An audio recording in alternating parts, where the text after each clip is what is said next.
السلام علیکم ورحمۃ اللہ۔ دوستو، امید ہے آپ سب خیریت سے ہوں گے۔ دوستو، جیسا کہ ہم سب جانتے ہیں کہ انسان فرشتہ نہیں ہے، انسان ہے، انسان سے بھی غلطیاں ہوتی ہیں۔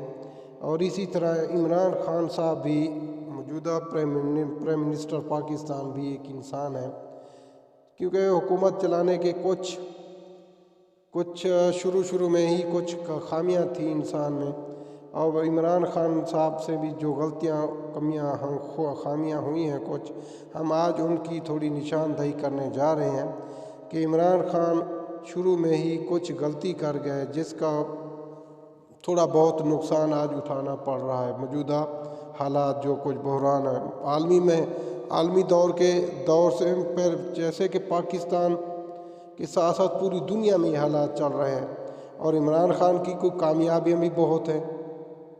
آج ہم عمران خان کی کامیابیاں اور ناکامیاں ہم آپ کے سامنے لائیں گے۔ سب سے پہلے شروع کرتے ہیں کہ عمران خان کی خامیاں کیا ہیں، ناکامیاں کیا ہیں، کون سی عمران خان سے غلطیاں ہوئی ہیں حکومت کے اوائل میں۔ تو دوستو، بات شروع کرنے سے پہلے آپ لوگوں سے یہی درخواست ہے کہ اگر آپ نے ہمارا چینل سبسکرائب نہیں کیا تو یہ سبسکرائب کر لیں، اور ساتھ ہی بیل آئیکن کو بھی پریس کر لیجئے۔ دوستو، عمران خان کو کیا کرنا چاہیے تھا شروع میں؟ جیسا کہ مہنگائی کا طوفان آتے ہی اپوزیشن نے تابڑ توڑ حملے شروع کر دیے ہیں۔ اتحادی بھی ناراض ہیں۔ حالات کی گردش کی دو بڑی وجوہات ہیں۔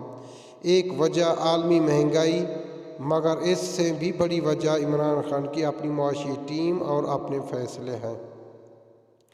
الیکشن کے مرحلے پر ان سے کچھ گزارشات کی تھیں، وہ الیکشن مہم کے دوران عمل پیرا رہے، مگر اقتدار کی تقسیم کے وقت ان سے دو بڑی غلطیاں ہوئیں۔ انہی غلطیوں کا خمیازہ آج بھگتنا پڑ رہا ہے۔ وہ بڑے صوبے کے اقتدار پر پتہ نہیں کس کے کہنے پر توسا کے ایک آدمی کو لے آئے۔ وفاقی کابینہ کے سینئر ترین لوگ کہتے ہیں کہ کابینہ میں سب سے سمجھدار فواد چودھری رہے ہیں۔ اگر عمران خان پنجاب کے اقتدار فواد چودھری کے حوالے کر دیتے تو لوگ پنجاب کی مثالیں دے رہے ہوتے، اور آج عمران خان کو بڑے صوبے میں بیڈ گورننس یعنی برے طرز حکمرانی کا طعنہ بھی سننے کو نہ ملتا۔ پی ٹی آئی کے پاس اچھا موقع تھا کہ وہ پنجاب سے نون لیگ کا صفایا کر دیتی، مگر افسوس ایسا نہ ہو سکا۔ عمران خان سے ابتدائی ایام میں دوسری بڑی غلطی یہ بھی ہوئی کہ انہوں نے غیر سیاسی لوگوں کو بہت اہم سمجھا، حتیٰ کہ ملکی خزانے کی لگام بھی ایسے ہاتھوں میں تھما دی جو معیشت سے نابلد تھے۔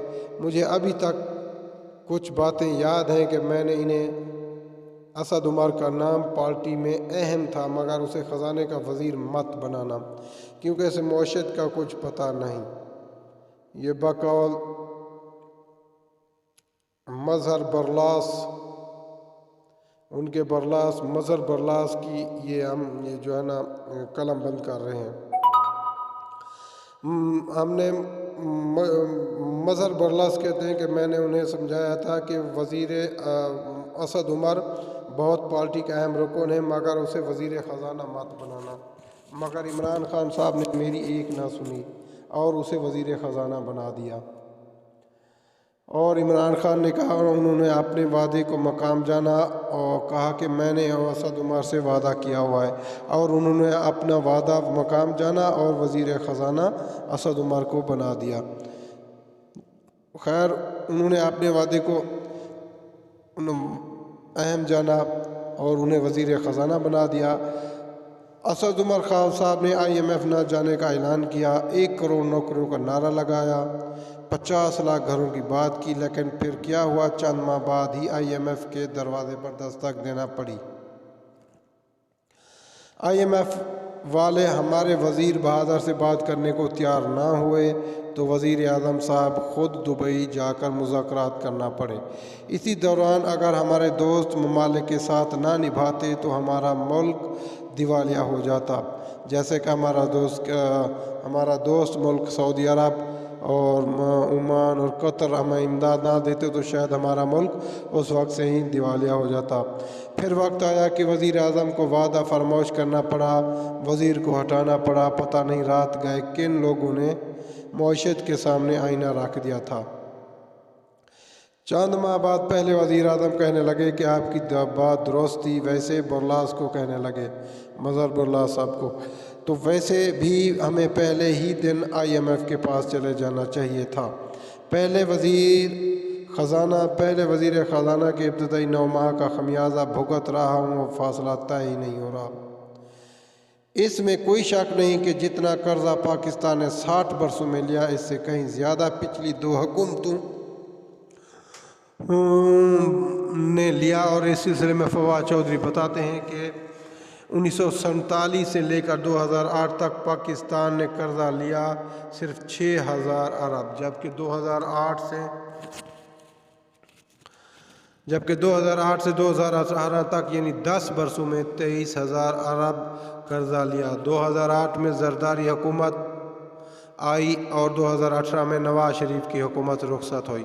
1947 سے 2008 تک جو 6000 ارب قرضہ لیا، اس سے ہم نے موٹر ویز بنائے، گوادر خرید لیا، اسلام آباد کا شہر بنایا، ہم نے طاقتور فوج بنائی، طاقتور بحری اور فضائی بنا لی، ڈیمز بنائے، کئی ادارے، یونیورسٹیاں، ریڈیو اور ٹی وی سمیت بہت کچھ بنایا۔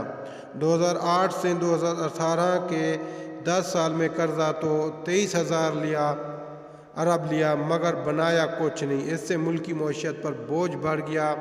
ہم نے 10,000 ارب ڈالر قرضہ پچھلے سال اتارا، 12 ارب ڈالر اس سال اتار رہے ہیں۔ جب قرضہ اتاریں گے تو مسائل کا سامنا تو کرنا پڑے گا۔ یہ بھی عمران خان صاحب کی خوبی ہے۔ مہنگائی کے تحفہ میں چند باتیں تسلیم کرنا پڑیں گی۔ مثلا ملک کی تاریخ میں 50 سال بعد 3 بڑے ڈیم بن رہے ہیں۔ نوجوانوں کو کاروبار کے لیے قرضے دیے جا رہے ہیں۔ اب دوستو، اب جیسا کہ عمران خان کی یہ پالیسیاں ہم نے دیکھی تھیں، اب ہم عمران خان کی تھوڑی سی خوبیوں کی طرف آتے ہیں۔ مہنگائی کے طوفان میں چند باتیں تسلیم کرنا پڑیں گی۔ مثلا ملک کی تاریخ میں 50 سال بعد 3 بڑی ڈیم بن رہی ہیں۔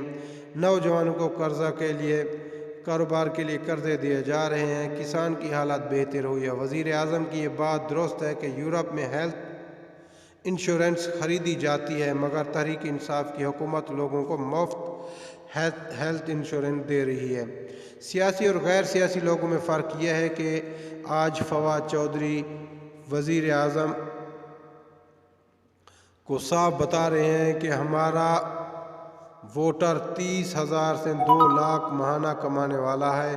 ہماری حکومت نے اپنے ہی ووٹر پر بوجھ ڈالا ہے، اپنے ہی ووٹر کو ناراض کیا ہے۔ یہ بات بالکل درست ہے، کیونکہ امیر لوگ تو مافیا کا روپ دھار کر بہت کچھ سمیٹ رہے ہیں، جبکہ غریبوں کے لیے احساس سمیت کئی پروگرام ہیں، مگر افسوس کہ مڈل کلاس یا سفید پوش طبقے کے لیے کچھ بھی نہیں۔ سرور خان پیٹرولیم کے وزیر تھے۔ انہیں جب بھی قیمتیں بڑھانے کے لیے کہا جاتا وہ کہتے، میں سیاسی آدمی ہوں، مجھے عوام کا سامنا کرنا ہے، عوامی مزاج کے خلاف کیسے جا سکتا ہوں۔ سرور خان کے دور میں جو خسارہ 32 ارب تھا وہ اب 800 ارب تک پہنچ گیا ہے۔ سرور خان کے دور کا خسارہ دراصل خسارہ نہیں تھا، بلکہ یہ 32 ارب حکومت کی سبسڈی کی رقم کی ادائیگی نہ ہونے کے باعث تھا۔ بعد میں ندیم بابر اور تابش گوہر جیسے غیر سیاسی لوگ خسارے کو 800 ارب تک لے گئے۔ پچھلے 2 سال میں OGDCL اور PPL اپنے ٹارگٹ پورے نہیں کر سکے، بلکہ انہوں نے ایک بھی ڈرلنگ نہیں کی۔ ڈالر کی اونچی اڑان میں حکومتی معاشی ٹیم کی ناکامی بول رہی ہے۔ اسٹیٹ بینک کے گورنر رضا باکر نائجیریا اور مصر میں بہت کچھ کر کے آئے ہیں، اب وہ پاکستان میں بھی وہی کھیل کھیل رہے ہیں۔ آسما جہانگیر کے اس رشتہ دار کو IMF میں تاحیات پنشن کے قابل بننے کے لیے ابھی 2 سال کا عرصہ درکار ہے، لہذا یہ 2 سال وہ IMF ہی کے وفادار رہیں گے۔ آخر 50,000 ڈالر ماہانہ پنشن کا مسئلہ ہے، پھر یہ پنشن تاحیات بھی ہے۔ ڈالر کی پرواز میں دوسرے قصوروار رزاق داؤد ہیں، وہ اپنے اور اپنے رشتہ داروں کے کاروبار کا تحفظ کرنے کے چکر میں ملک کی معیشت کی پرواہ نہیں کر رہے۔ آج سارا پریشر درآمدات کی وجہ سے ہے، ذاتی کاروبار کی وجہ سے ڈالر اوپر جا رہا ہے۔ تیسرے قصوروار وزیر خزانہ ہیں، جو افراط زر کو کنٹرول کرنے میں ناکام ہوئے ہیں۔ اسی وجہ سے عام آدمی میں متاثر ہو رہا ہے۔ پچھلے سال جو کسان خوش تھا، آج کھاد کے ہاتھوں وہ بھی پریشان ہے۔ عمران خان کو ابھی معاشی ٹیم میں ٹیکنوکریٹس نہیں، سیاسی لوگ شامل کرنے چاہیے۔ جیسا کہ ہم سب لوگ جانتے ہیں، ٹیکنوکریٹس نہیں، سیاسی۔ تو عمران خان اب یہ جب میں ویڈیو ریکارڈ کر رہا ہوں کہ آج کی اتنی تاریخ میں، اور آج عمران خان کی سب سے بڑی کامیابی فوراً اوورسیز پاکستانیوں کے لیے ووٹ کا مقدمہ جیت لیا پارلیمنٹ میں، اور اوورسیز پاکستانیوں کے ووٹ ڈالنے کے حق میں 221 اور ان کے ووٹ نہ ڈالنے کے حق میں 203 ووٹ آئے۔ اوورسیز پاکستانیوں، یہ بات یاد رکھنا کہ ان 221 کو بھی یاد رکھنا اور 230 کو بھی۔ ابھی بلاول بھٹو زرداری صاحب کہہ رہے تھے کہ کیلیفورنیا کا ووٹ ملتان میں نکلے گا، امریکہ کا ووٹ ملتان، تو یہ کس منہ سے پھر واپس سے ووٹ مانگنے کے لیے آئے گا؟ تو دوستو، اب تب تک کے لیے یہ اتنی بڑی کامیابیاں بالکل ہیں۔ موجودہ حالات میں عمران خان بہت کامیاب لیڈر بن رہا ہے، اور دعا کرتے ہیں یہی لوگ سب کوشش کر رہے ہیں، عمران خان جیسا لیڈر تقریباً نہ آیا ہے اور نہ ہی آئے گا۔ تب تک کے لیے ملتے ہیں ایک نیکسٹ ویڈیو میں۔ پاکستان زندہ۔